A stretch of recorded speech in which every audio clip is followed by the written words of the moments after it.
Почитувани сограѓани на Крива Паланка, дозволете ми од моје лично име и од име на општина Крива Паланка да ви го честитам денешниот ден, 8 денот на основувањето на Крива Паланка.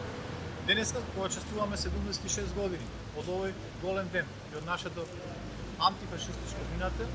дозволете ми покрај честитките да ви упатам и желба пред се за добро здравје и многу позитивна енергија за надминување на сите предизвици кои што ги имаме со оваа светска пандемија на COVID-19. Во услови кога мораме да продолжиме да работиме и да функционираме нормално, но мораме и да внимаваме на нашата безбедност и безбедноста на нашите најблиски, на нашите соработници. Ќе ви посакам да останете во добро расположение, добро здравје и многу позитивна енергија, затоа што тие се основата за да успееме да го надживееме овој предизвик.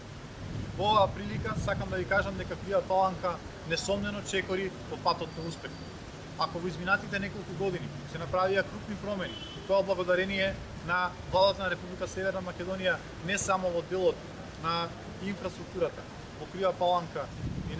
непосредната околина, ние тоа на најдобар можен начин го демонстрираме и на локално ниво. Со успешните проекти кои што ги имаме започнато во изминатиот период, но и со многу други кои што ќе следат во текот на наредните години, верувам дека Крива Паланка ќе добие поинаков изглед и ќе биде многу попристојно место за живење.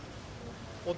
вчера имаме уште еден збративен град, тоа е Бор од Република Србија, и со нашите европски пријатели, но и со нашите соседи ќе продолжиме да градиме иднина со која што веруваме дека ќе создадеме многу подобри услови за живење на жителите на Крива Паланка.